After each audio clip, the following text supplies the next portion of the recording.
Hello and welcome back to the Camera Rolling Podcast. I'm your host Ronnie and today is episode 20 and we are talking about the movie that my childhood nightmares were made of. I want to give you some background on why this movie scared me as a child because I was a scaredy cat. You may look at the movies that I've talked about in the past or even just some of my recent movie lists and be like, how could you be a scaredy cat? You watch so many horror movies, you watch so many scary things, and yet when I was a child, I was scared of the music that would come on the TV just from the commercials of a scary movie.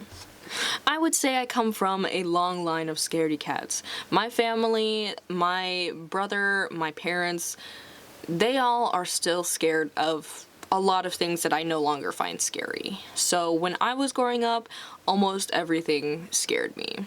And funny enough, I feel like it was true crime that really got me into scary stuff. Actually, wait, no. Now that I think about it, I think it was actually PewDiePie. I know, I used to watch PewDiePie as, a little 8-year-old. Or is it 12-year-olds? I forget what people would call his fans, but needless to say, I used to watch PewDiePie, and I would mostly just watch, the scary movie or scary games that he would play. So I watched him play, I think, Outlast and Resident Evil, those types of games.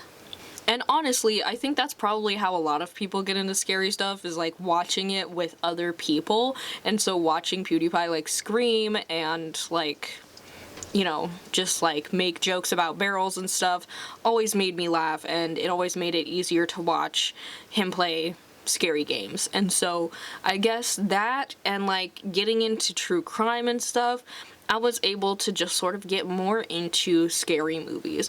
But as a kid, I was scared of a lot of things. There were a lot of movies. I couldn't even walk past certain sections of, the DVDs without getting scared or having nightmares because the cover scared me. I think it's the One Missed Call cover that has, the lady with, the eyes. I vividly remember being scared of that as a child. And so a lot of the things that I remember being scary to me as a child are ingrained in my head. There's a few movies that I remember that really scared me that I did not get through. There were maybe one or two scenes that I saw, and this was one of them. I remember the exact situation I was in, and as I began to rewatch it for the first time as an adult, I realized I had only been there for maybe 10 minutes, maybe less than that, before I was no longer watching the movie. Essentially, the story is that I had a friend when I was growing up, and she wanted to have a birthday party, and these were the cool grungy girls at my school. These were the girls that people would be they're grungy, their mom smokes in the car kind of thing. And of course, I was just this little shy kid that people kind of liked. I could hang out with the popular kids and they were okay with me hanging around, but for the most part, before I really had a solidified group of friends to hang out with, when I was probably between 8 and 12 is when this girl was like, hey, let's hang out. And you know what? Actually, I still think that she is cool. I don't know what she's doing now, but by the time we got to high school, I still thought she was cool. Needless to say, she invited me over for a sleepover, so I was there with the grunge girls, the cool girls, and we were gonna have a birthday party sleepover for her.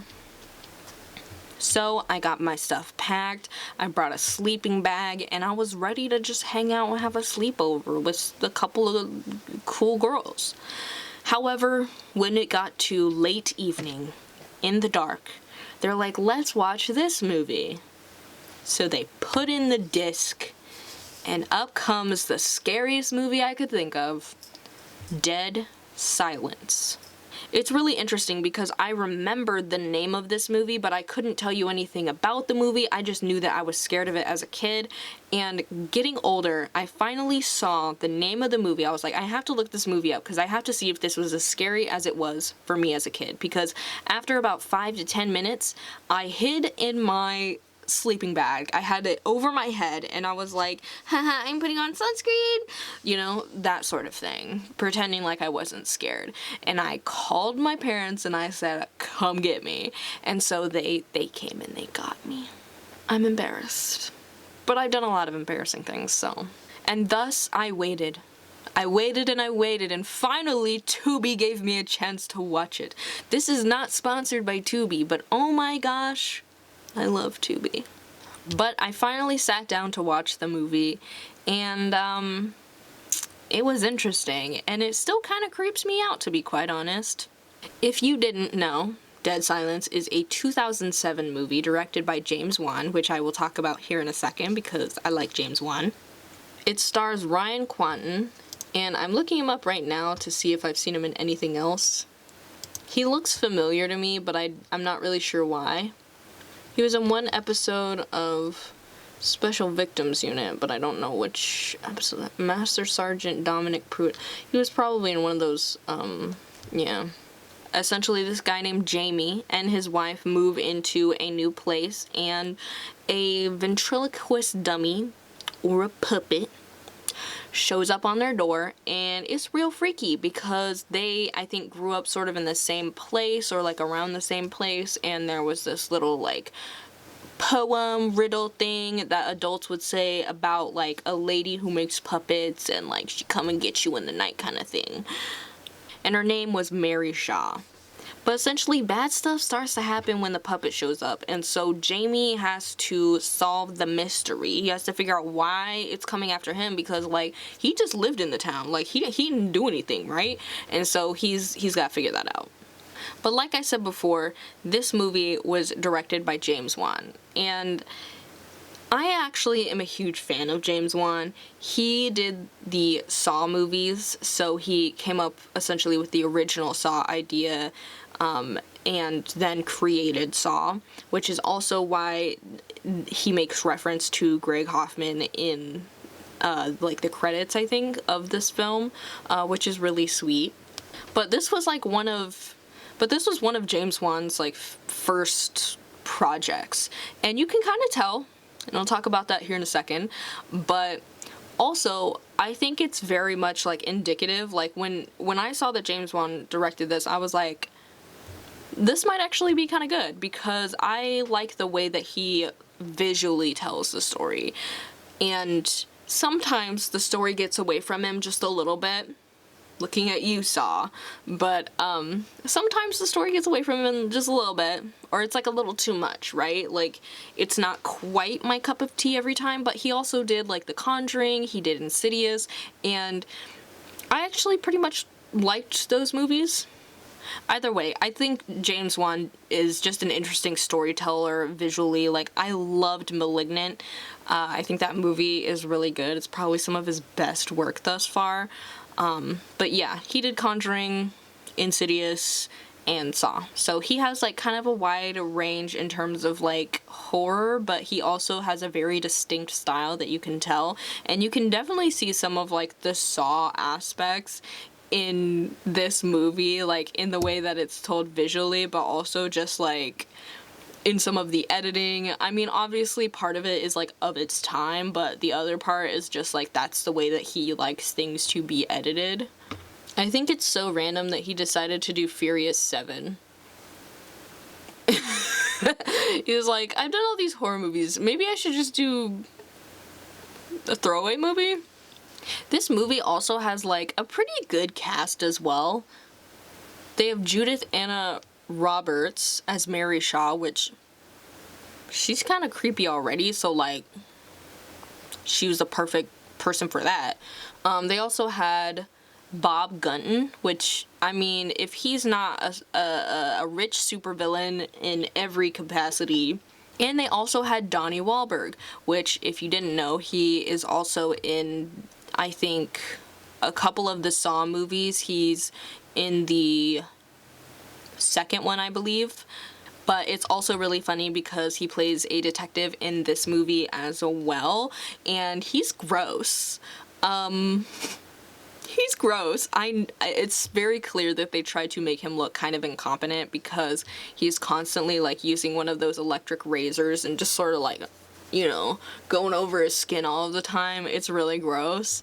And fitting.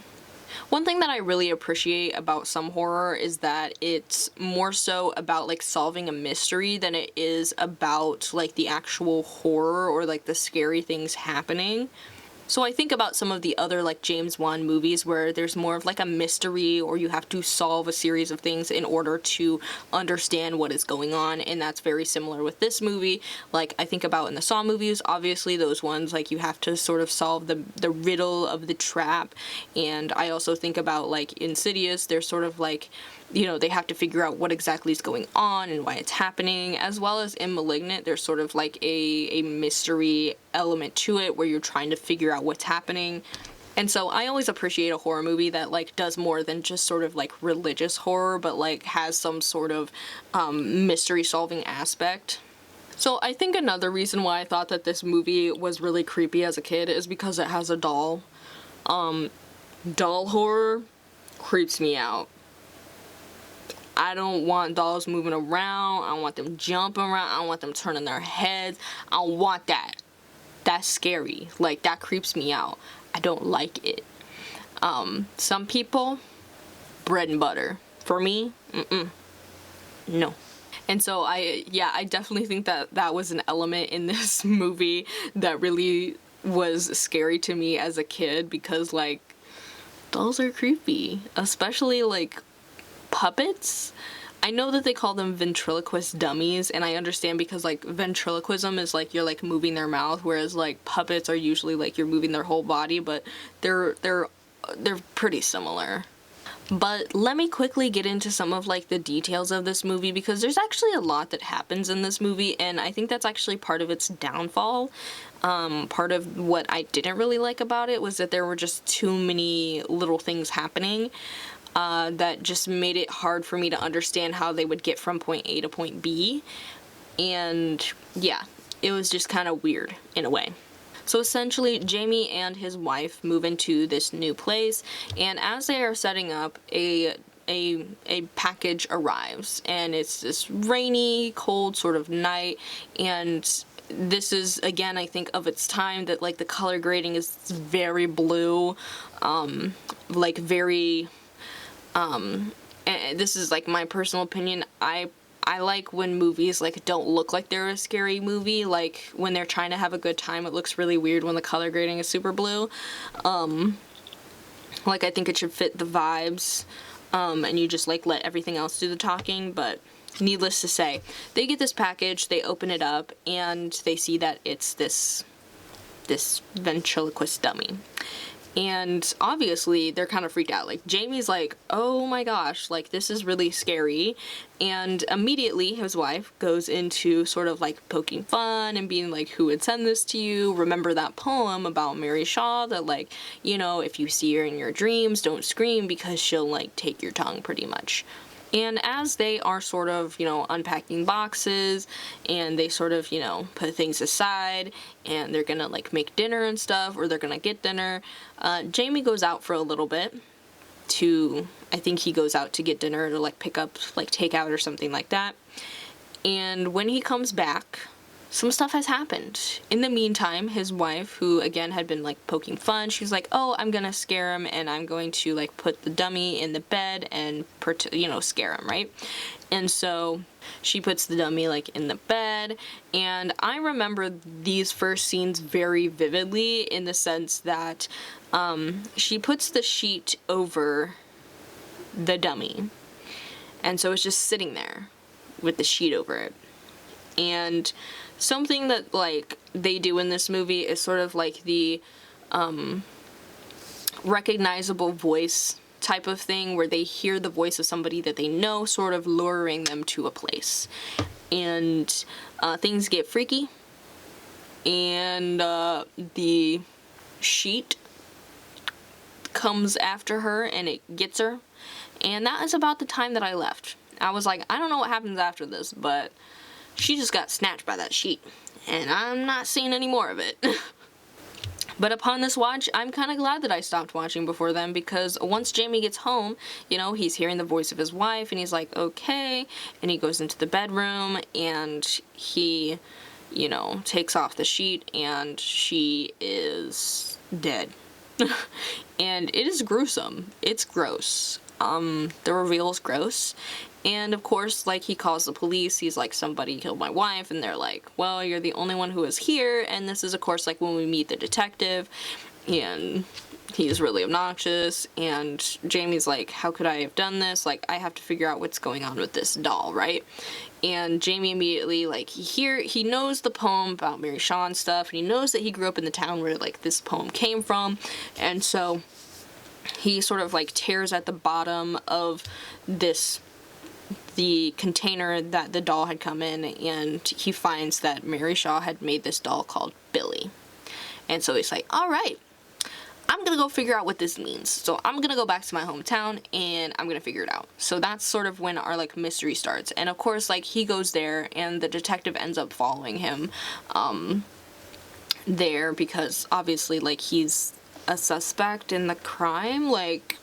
And this is when we sort of meet some of the other characters. So he goes to visit his father, who is in a wheelchair, and he has a much younger wife named Ella. And, you know, I mean, like, it's clear that this guy has, like, a lot of money, and he pretty much is estranged from his son. Like, his son does not want to be around him, but he kind of is just, like, asking for information and wanting to know, and his dad doesn't really give him anything of note. Then Jamie makes his way over to a man named Henry, who he's going to help him, like, plan the funeral, because he, like, works in a mortuary, so he's going to, you know, like, dress up the body and, like, get her ready for burial and everything. And, you know, Jamie starts asking these questions, and it seems like the man, Henry's wife, named Marion, is sort of, like, not all there, sort of whispering to herself. And Henry actually offers a lot of good information throughout the film about, like, Mary Shaw, and we find out later that Henry actually saw Mary Shaw, like, perform with her dolls. And she'd, like, he'd seen these performances, so, like, he knows just how, like, sinister this situation is. He urges Jamie to bury the dummy, because what happened when Mary Shaw had passed away was that she wanted to be buried with all of her dolls, and she had, like, hundreds of them. And so he was like, maybe if you just rebury it, you go away, be uncursed, right? Jamie does that. It doesn't work, because when he goes to stay in a motel that night, he sees Mary Shaw in his dreams, and he doesn't scream, but he's like, who's that? And then she jumps at him, right?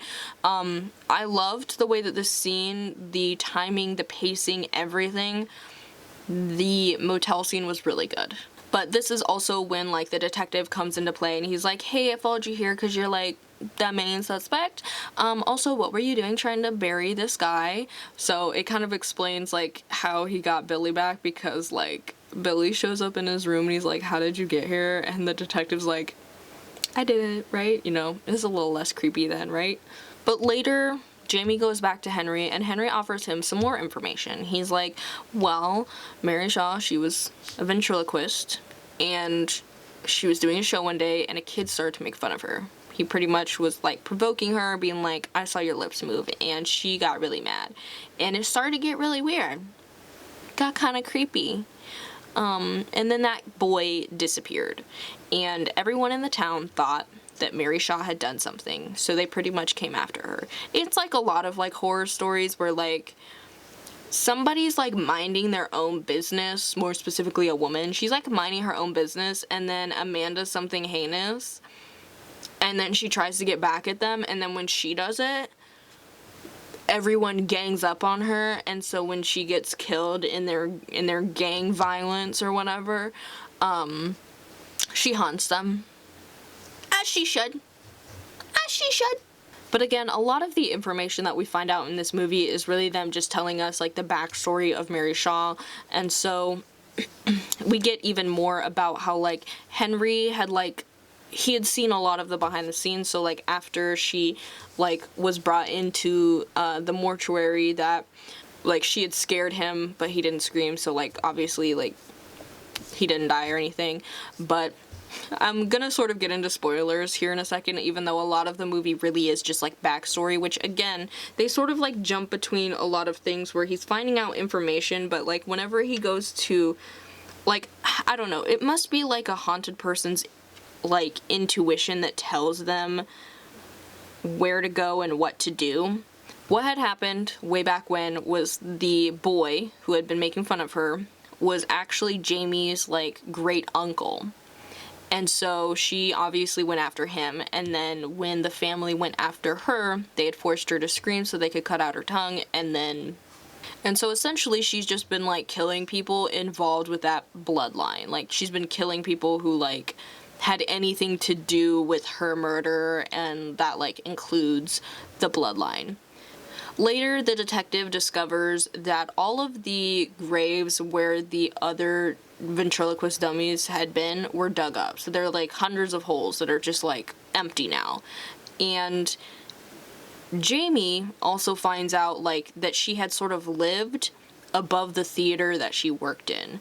So that prompts them to go to the theater, right? So like the detective is following Jamie to the theater because he's like, obviously you're a suspect, and why did you dig up all this stuff? And he's like, no, I didn't dig anything up, like you just gotta trust me, we're gonna go figure this out. So they go into this theater, which I think that like is a really cool like environment. Like I don't know, the environment is kind of cool. Like it's kind of like a pond lake situation. It's like a theater on a lake, but it's like really run down. It's kind of cool. Anyway, they get in there, it's real creepy. They go up to where she lived, and they find in a little secret place the hundreds of ventriloquist bodies, and they're all sitting up in these cases, and that's super creepy, right? And one in particular is like in a chair, and it's rocking back and forth, right? It's like, oh, okay. And so this is when Jamie sort of like gets to confront Mary Shaw through like the ventriloquist dummies a little bit, and you know, he's like, oh, I know that you were killing the people in like my bloodline, etc., but like why did you have to kill my wife? And they're like, well, she was pregnant, so we had to kill the baby in her and her, you know, like we can't just like leave her alive, like that would be really weird, right? And with this in mind, Jamie sort of is like off the he's like, I gotta get out of here. I'm gonna start a fire, and we're gonna burn this place down, because, like, that's messed up, right, lady? That's messed up. And so, Jamie gets out. Spoiler, Donnie Wahlberg didn't make it. He screamed. Stupid. And so, obviously, learning this, Jamie's like, I don't want there to be any more bloodshed. I gotta figure out, like, what my dad knows. So he goes back to his dad's place to confront him.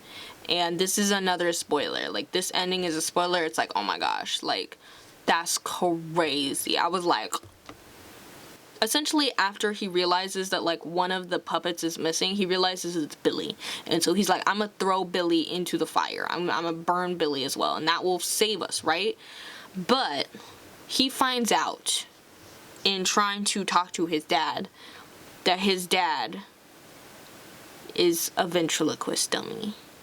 And he had noticed in like Mary Shaw's work that like the perfect dummy would be to be almost realistic, you know, would be to almost be human. And he realizes that his dad's new wife is actually just like not a reincarnation, but like maybe a possessed, something like that version of Mary Shaw, and she's been controlling his dad the whole time. His dad's been dead the whole time.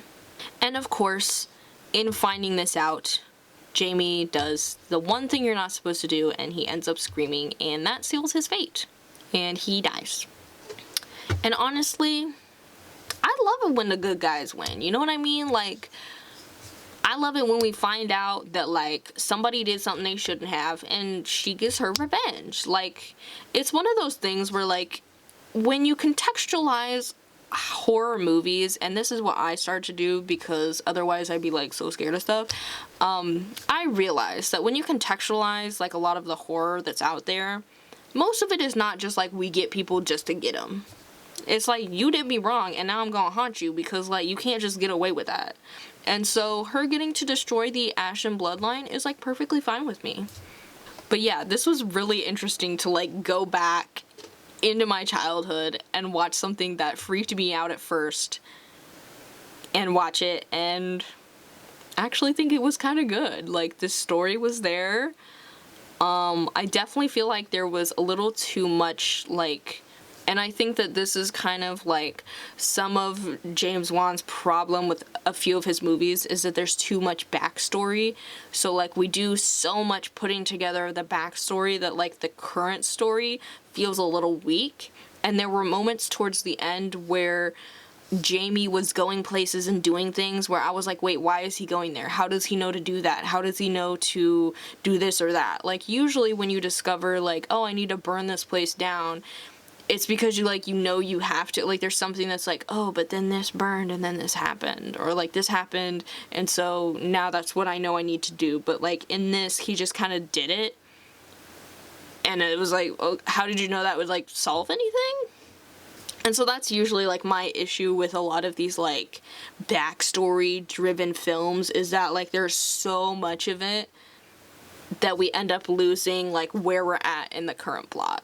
And so that was like my only issue with this movie. But again, I think for like, you know, one of his first films, they're pretty good. Like, yeah, like it definitely still has his like personal touch to it. Like, it definitely feels like a James Wan movie. Either way, that's really all I have to say about this movie. You should let me know if you have seen this movie. It's probably still on Tubi, so if you want to, you could probably watch it. But yeah, I just had like a good time revisiting this movie because, like, I think my personal experience with it made it almost creepier in a way, because it's like when you're scared of something as a kid, it sort of like continues to haunt you in a weird way. And so this movie still sort of gives me like a little, like, kind of makes my hair stand up a little bit just thinking about it, because like that's what it felt like as a kid to think about this movie. And I'm hoping I can find a couple of the other movies I watched or like saw parts of as a kid, but it's been so hard to find them. Like, yeah, I know this episode was probably a little bit shorter than some of my other episodes, but it's mostly in preparation for the weeks to come, because I'm really hoping that the project that I'm working on works out and that like I can get it done in time, because I'm really excited for it. But yeah, needless to say, I think this movie was really fun and really interesting. So if you like horror movies and, you know, I didn't spoil it too much for you, or if you're just curious, then definitely check it out. But with that said, keep watching movies, and I'll see you guys in the next episode.